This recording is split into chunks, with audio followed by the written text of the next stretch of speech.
And then here in just a minute, I'm going to go from this technique and pick up that swing head jig and go across the flatter stuff. Again, I'm just using, a couple different tools while I go through this area.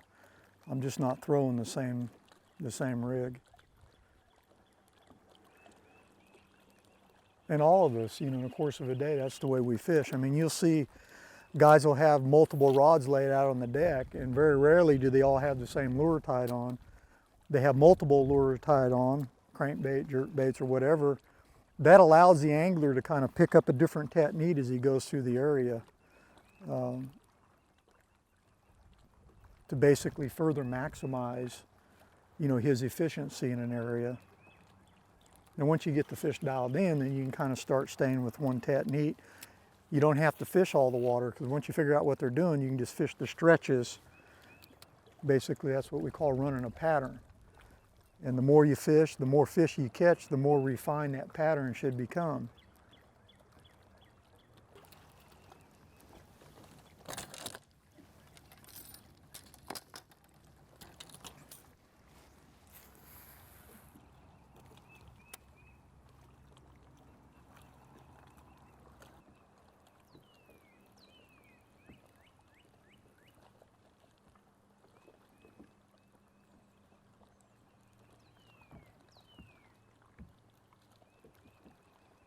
What I kind of call a high percentage area.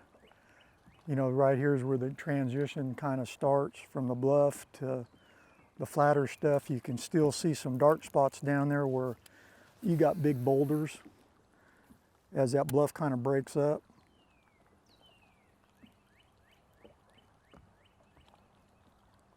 If I got a bite right here, it wouldn't surprise me. You kind of expect it.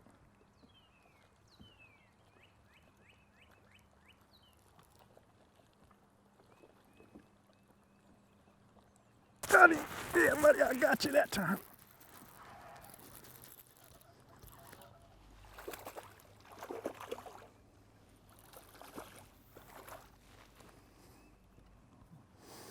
Nice little table rock largemouth. Now there could be 10 or 15 of them sitting on that point. You have no idea.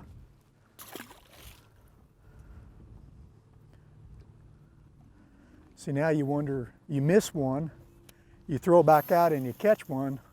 Was it the same fish? That's always the $100 question. And you don't know, it was a bite. And anytime you fish, the more bites you get, they should lead you to more bites, either in the area or on a pattern. And, again, I felt I would get a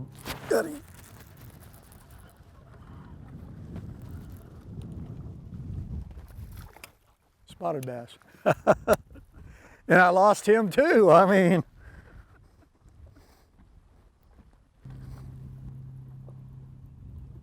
and it's so hard to predict, so hard to analyze. You've got to get out there and fish and experience.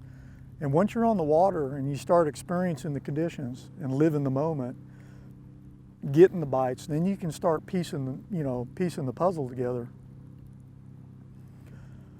Before an event or before we go to a lake, I can't sleep at night. I got 1,000 thoughts in my mind and thinking about, oh man, they should be doing this and should be doing that. But yet, in all your preparation and stuff, you have to be willing to accept the fact that it may be different, and you have to be open for change and adapt.